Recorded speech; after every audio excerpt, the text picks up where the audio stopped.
Hi, gonna get right into it tonight. This is one of my favorite records, and I've been listening to it a lot. And I had some spare time tonight, and I'm going to talk about this album because it marks a pretty significant shift in history for one of my favorite bands of all time, the Pogues. And I think this album gets unfairly maligned. Maybe it doesn't anymore, but at the time it certainly did. And I love this record. I truly do. In fact, if I were to rank the Shane MacGowan Pogues albums, this would be number 3 for me. It would be below If I Should Fall from Grace and Peace and Love. The Steve Lillywhite albums are my favorite Pogues albums. This was produced by Joe Strummer.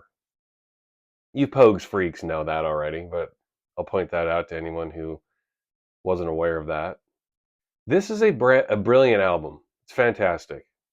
And I listen to this album whenever fall comes because if I'm not mistaken, this record came out in the fall of 1990, and I just have some very intense, fond, warm memories of that time. In fact, I'm just going to pull it up.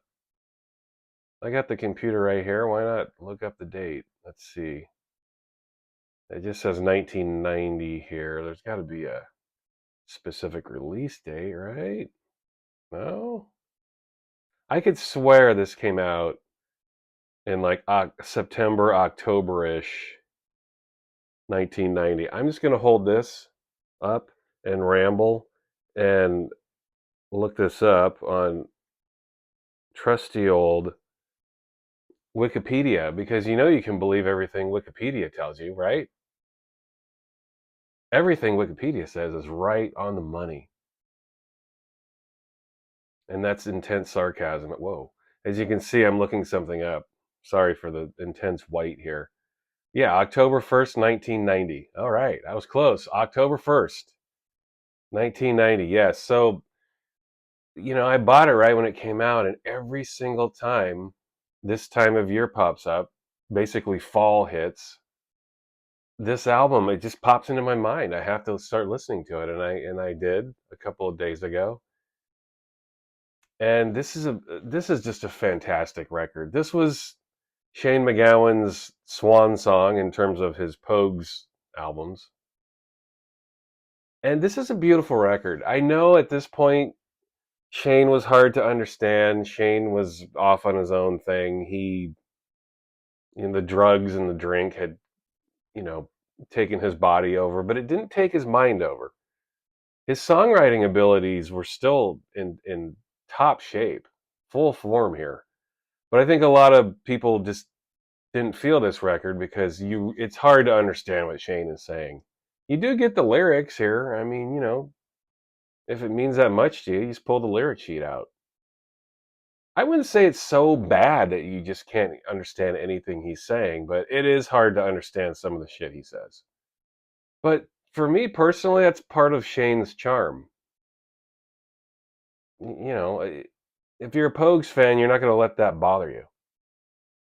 I certainly didn't let it bother me, and I love this record. And what I really love about Joe Strummer's production, if you want to call it that, I think a more appropriate term for his involvement would be recorded by Joe Strummer. I don't know what kind of production he actually does on this, but what he does do, and it was a very simple decision, he just kind of stands back. So I shouldn't talk in the present tense. Joe Strummer is dead, obviously. He's been dead for over 20 years. He stood back when he recorded and produced this album. There's you don't hear a lot of overdubs, you don't hear a lot of trickery. You just hear the Pogues playing, almost like a live show. It's not. I mean, the pieces are put together and they're woven together pretty intricately, and it works. But Joe just kind of stood back. Strummer didn't want to get in the way, and why would he? That's a smart move. When you've got a band this intensely talented of musicians and songwriters, and you stand back. You don't get in the way. And Strummer understood that. And honestly, if you're a Pogues fan like me, and you're fiercely proud of this band and you love them, you love them with all of your heart like I do. There's really only one person that can produce this band, really, at this point, and that would be Joe Strummer. Strummer just does a phenomenal job. And, they have connections through, the Alex Cox movie, and, they all knew each other anyway. So it probably made a lot of sense to bring Strummer in. I don't know why Lily White didn't come back. Look, I'm not going to have every single little detail and fact about this album. If I leave something out, you can fill in the blanks for me. I do that on purpose so you guys can get involved with the video and the conversation. I don't know why Lily White didn't come back. Maybe they didn't ask him. Maybe he didn't want to come back. I'm sure somebody out there knows. But this is a brilliant album. I love every bit of this album. There's not a single bad song on here, as indeed every Pogues album. I defy anybody to pick a bad Pogues song, even their B-sides. Shane Pogues, by the way. Everything post this, you know, you're on your own, but I've said this in my other Pogues video. I don't know how the Pogues continue to call themselves the Pogues without Shane. I just thought that didn't make any sense. But this is a phenomenal record. It really is. I think slightly misunderstood, and one of arguably their most underappreciated album. Brilliant stuff. Pictures of the band on the back, as you can see. This is the, what is this? I think this is the Euro version. Yeah, this is the Euro press. I have the US press, actually. I just was reminded. The US press is kind of disappointing because it doesn't have a printed inner sleeve. The US market did a really lazy job with the press. They just put it in a paper inner sleeve. You didn't get any of this artwork, and you didn't get the lyrics. So if you do pick this up on wax, I highly recommend you get the European version. And I think they reissued this. I'm pretty sure they did. I think they reissued all the Pogues albums, actually, which is an incredibly smart move. But yeah, this is the European version. I don't even think it's the UK version. I think it's just like the general Euro version. Some pretty simple labels there. Not a bad song on here. It only had one single on the whole album, which I always thought was a little strange. I mean, I thought this album was full of singles. Well, two actually. I'll get into that in a minute. But only one in the UK. And this is a UK band, They did have a single that came out in Germany, of all things, a unique single, and I'll show that in a second. Let me go through this track listing. Yeah, this is, fall of 1990. Shane was all on his last legs in terms of Pogues. And, I mean, just, actually, I'm going to pull the record out. I remember, this is a true story, too. I remember listening to this record with a friend of mine. We were both Pogues fanatics. Sunny Side of the Street, ridiculously good. That's the opening riff and whistle that you hear Spider's whistle and the guitars are playing. I mean, just a beautiful song. Sayonara, the German single, and I'll show that. Ghost of a Smile, a more down tempo track with a great bass line. Hell's Ditch, awesome song. Lorca's Novena, great track. Summer in Siam, one of their most beautiful songs, and the one single that got released in the UK. Rain Street, Rainbow Man, The Wake of the Medusa, House of the Gods. Good Lord, what a great song. My favorite song on the album, Five Green Queens and Jean. Just a gorgeous song, and I'll get into why I think that in a minute. Maidrin Rura and Six to Go. What I love about this record, too, is it's truly like a band effort. There's a Spider song, and there's a Terry Woods song, and of course, there's a smattering of Shane songs, but different members of the band played and sang and wrote on this album. Just a full band. Terry Woods wrote a track. What an amazing guitar player he is. Just wall-to-wall goodness. Total brilliance on this record. Fantastic. And if I had to pick a favorite, it would be Five Green Queens and Jean. And I know that's maybe not the most obvious choice, but it's hard to pick a favorite on here. But Five Green Queens and Jean just has such a perfect rhythm, a pulse to it. And the lyrics are so simple and yet so unbelievably deep and meaningful, to me at least. To me, that song is about kind of reaching a point in your life where you've been trying to reach all of these monuments and these points where you think you're going to find happiness and it doesn't happen. You think the gold is up there on top of the mountain, and once you get the gold at the top of the mountain, your whole life is going to be happier. And then you finally achieve those things and you realize, no, you're not happy. And the things that have always kept you happy, or the things that would make you happy, are the simple things.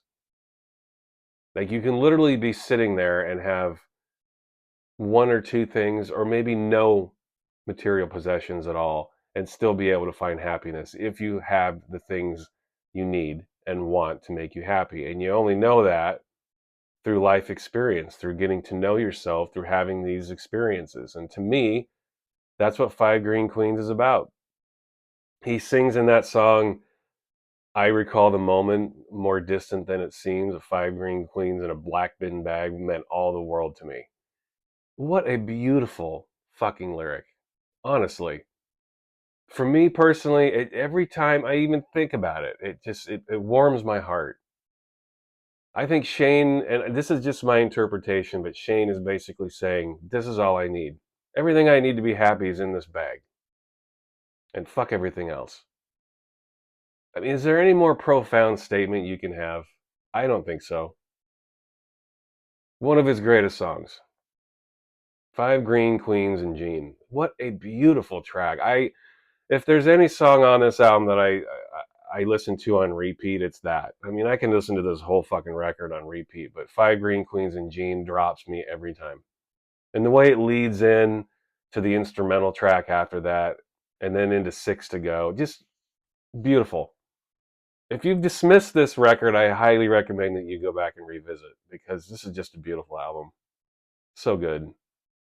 Awesome, awesome stuff. Gorgeous record. I can remember, and this is an absolutely true story. When I was listening to this, when it first came out, with a friend of mine, uh, high school buddy, we were in high school when this came out. We were listening to it, this very record actually, and turntable was spinning, and we were listening to it. And there was a point, I think it was when House of the Gods started on side two. We looked at each other and we started laughing. I will never forget this moment. We just started laughing. We couldn't fucking believe how good this record was. We were huge Shane fans, but like House of the Gods, the opening chords started up and he started singing, and we just looked at each other and laughed. Like, can you believe how good this record is? Can you believe what an amazing songwriter this guy is? And what a great band this is? I will never forget that moment. That's one of the warm memories I have when I listen to this. It's just one of those albums for me. It touches all the right places. Makes me feel all warm and fuzzy. Hell's Ditch. Beautiful, beautiful Pogues record. And I will always forever love this. And I don't give a shit if you can understand everything Shane is saying or not.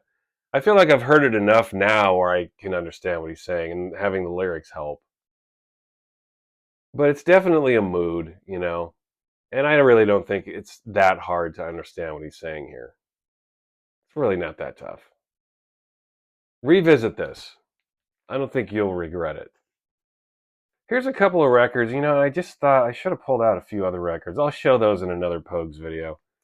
Um, they released a couple of singles after the band split up, which was after Hell's Ditch, or Shane left. I shouldn't say the band split up. They re-released Rainy Night in Soho, and they put out Honky Tonk Women, and I should have showed those. I have those records. I'll show them in another video. But this was the one and only UK single, Summer in Siam. I think the record label probably just didn't. I don't know. Maybe they just didn't know what to do with this record. I remember it not getting a lot of promotion. There are the B-sides. Bastard Landlord is a great song. The instrumental of Hell's Ditch, which is more percussive. The drums are more in your face on the instrumental. It's not just a pure instrumental of the album version. It's a little different, worth having. And then the Irish Rover they did with the Dubliners. And I have one of those Dubliners singles right here, and I'll show it. Here are the labels to Summer in Siam. Gorgeous song. One of Shane's ballads. Fucking awesome. Just the sax and the instrumentation and the melody and the vibe. Just a really brilliant song. Couldn't have picked a better single. It kind of flies in the face of the mood of the rest of the album, which is also perfect, I think. Because the album is very up-tempo and very raucous and in your face. This is probably the most mellow moment on it, really. Not really what you might expect from a Pogue single, but every bit as brilliant as any other Pogue single. Now here is, I think this is German only. This is Sayonara. And yeah, I think this was German only. Let me take a closer look at this. Let's see. Germany, yeah. I don't remember where I found this. I think I probably found it at a record convention years ago. I just saw it and I was like, what? Sayonara got released as a 12-inch? Well, there you go. It's got its own artwork. And Sayonara. What a cool song. Motherfucker, kiss the ground.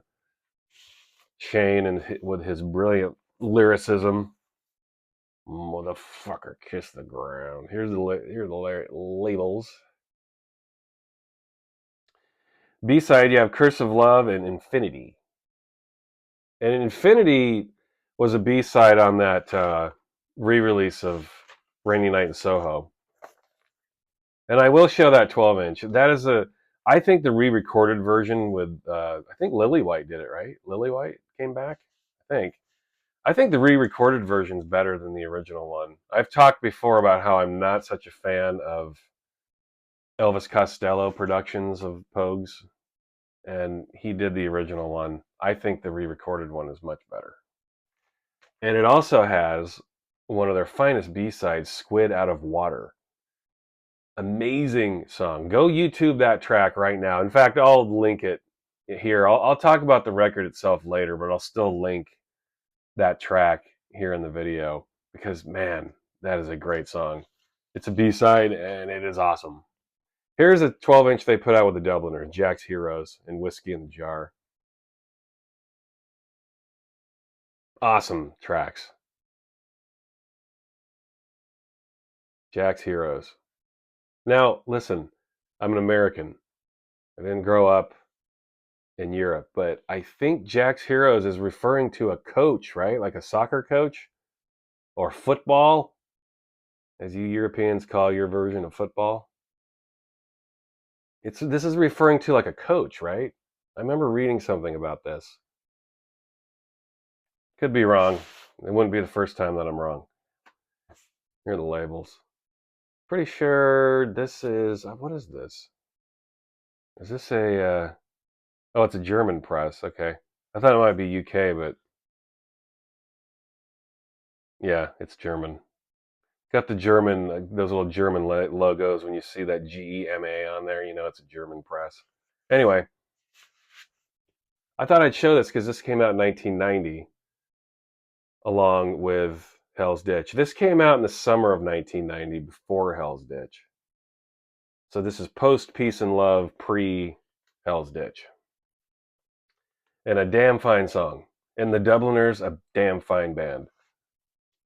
Talk about a band that's tight and hits all the notes, and man, that was a band with some extreme experience and sounded great.